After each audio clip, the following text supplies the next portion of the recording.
Hey guys, welcome back from the Easter break. Time for our second part of the circles unit, and this will be our experiment as well as the applications for the properties of chords.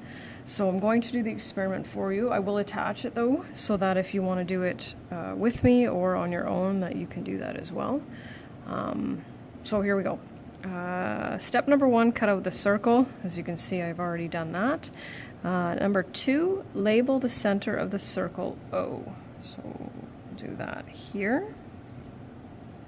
Number 3 says label 2 points of the chord A and B. Now chord is one of those new vocabulary words that we had, and so chord is a segment whose endpoints are on the circle, and we also know that a diameter is a special type of chord that has to pass through the center of the circle. So label the 2 points A and B, A and B. And then next, number 4 says fold the circle so that A lands on top of B. So I'm going to fold it so that this circle lands on that circle.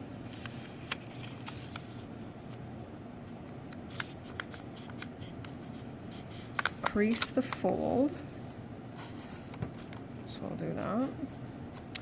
Open the circle and draw a line along the fold. So here's my ruler, so I'll do that. Oh, it's not a great line. Oh, there we go, that's a little bit better. And draw a line along the fold. Mark the point C where the fold intersects AB. Here we go. Measure angle OCA and OCB. So we'll follow those 3 letters. OCA means this one right here, and I'm hoping that you'll be able to look at it and think, oh yeah, I know what that's going to measure, right?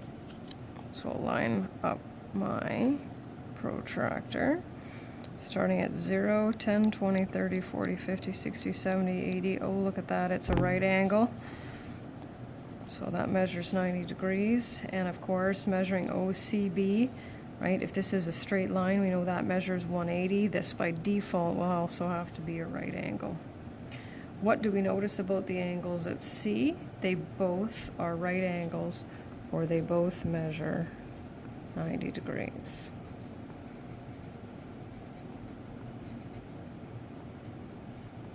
Okay, next step. Number 7 says measure AC and BC. Alright, so AC, I'll line that up. And I end up, doesn't matter what unit you use, I end up with 5.4 centimeters.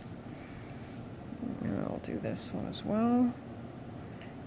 5.4 centimeters. So does the 5.4 have any significance? Probably not, and we're going to do this experiment again, but we do notice that AC and BC are equal.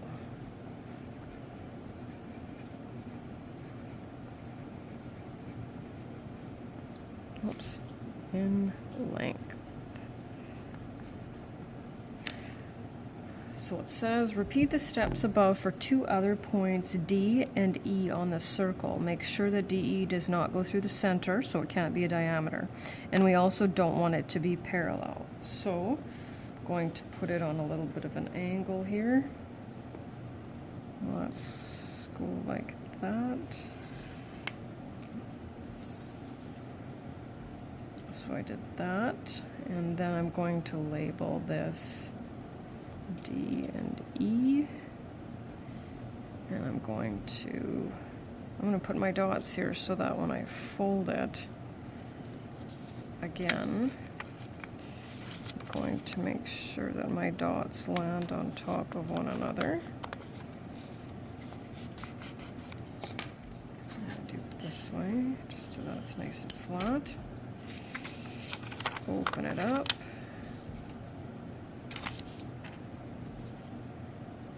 Try to get it right on there, so there we go. And I'm going to do that.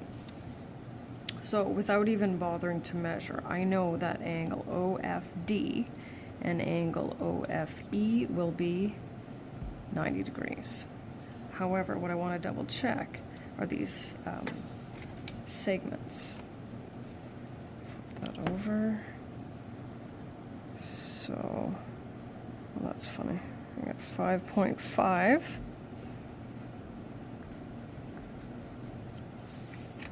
And unsurprisingly, 5.5. So when we have a line that goes from the center of the circle, right, to the circle, what will it do to a chord? Well, it will create 90-degree angles, and it will split the chord into 2 equal parts. And so that's the experiment. And now we're ready for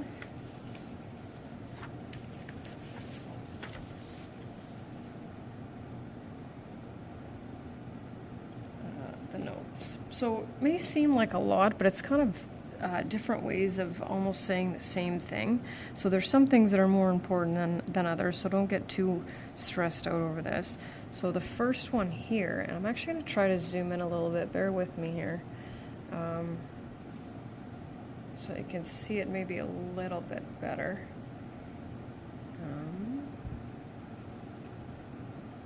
There, let's try that. The perpendicular from the center, so perpendicular, that's a line that will meet another line at a 90-degree angle. The perpendicular from the center of a circle to a chord divides the chord into 2 equal parts.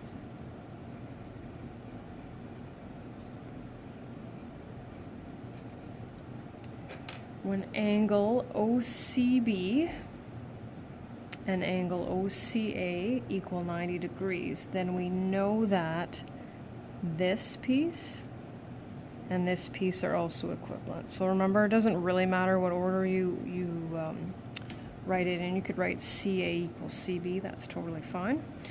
And just taking different parts of it, a line that joins the center of a circle. So a line that joins the center of the circle to the midpoint, and midpoint is exactly what it is, halfway, right? We know will be perpendicular.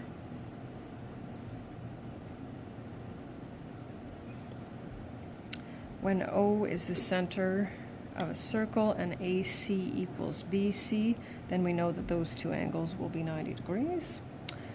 The perpendicular bisector means to cut into 2 equal parts. The perpendicular bisector of a chord has to pass through which part of the circle? The center. And finally, when angle OCB equals OCA, and they both equal 90, then we know that the chord is split into 2 equal parts, and this line must pass through O, which is the center of a circle.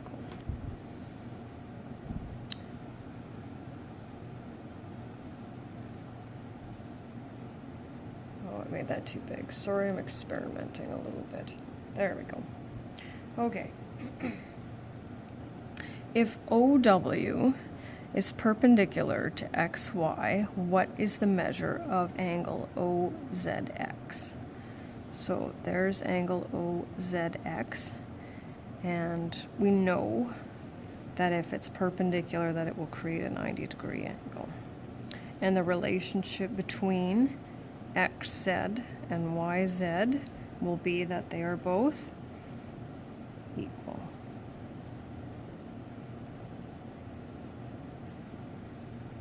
I guess I have to zoom out a little bit here in order to see that other part. If OP is perpendicular to MN, we know that angle OQN will be 90 degrees. And here's where it gets a little bit interesting. If angle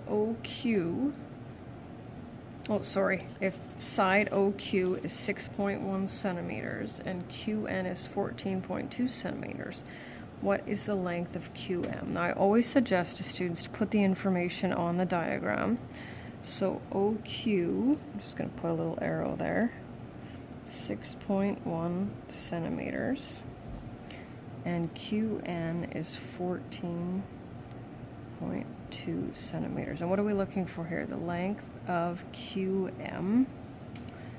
So this length right here. So what do we know about the relationship now between QM and QN? Well, if QN is 14.2, then we know that QM also has to be 14.2 centimeters because it splits the chord into 2 equal parts. Calculate the length of OM to 1 decimal place, and OM is what part of the circle? Goes from the center of the circle to this circle. It will be a radius. I'm going to draw that in. There we go.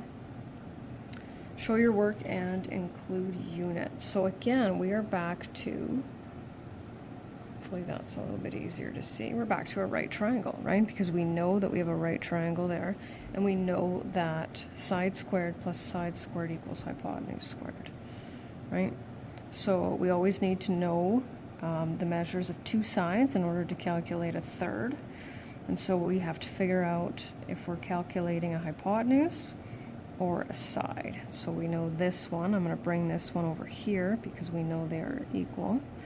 So this is 6.1 and this is 14.2, my longest side, and the side opposite the right angle is the hypotenuse. So I'm going to be calculating hypotenuse. 6.1 squared plus 14.2 squared.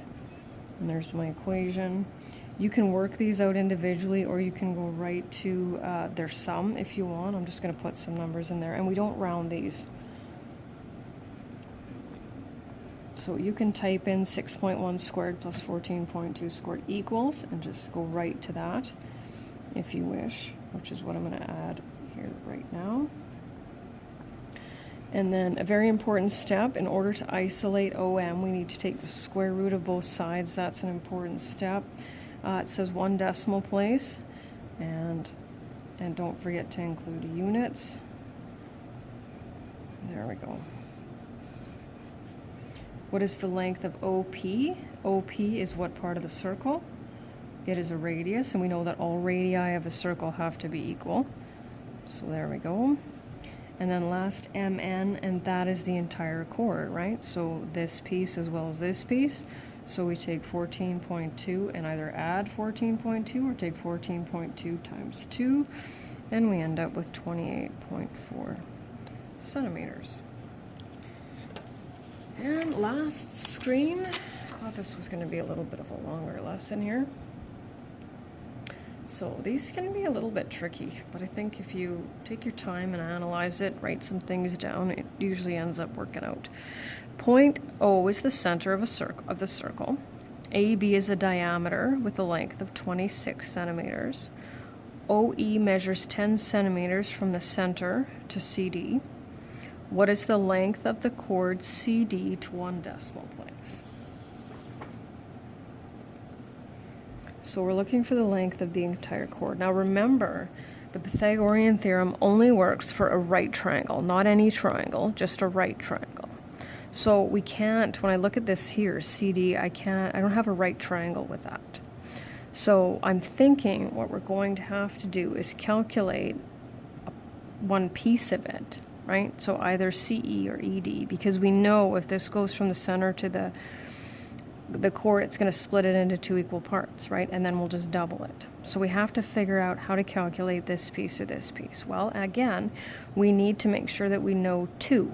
And I can clearly see that this side measures 10 centimeters. If we need to calculate this side, that means we must know, let me draw it in here, we have to be able to know OC, which is our radius. And yet I don't see a radius anywhere, do you? But we know that the diameter is 26. So what do we know about the relationship between a diameter and a radius?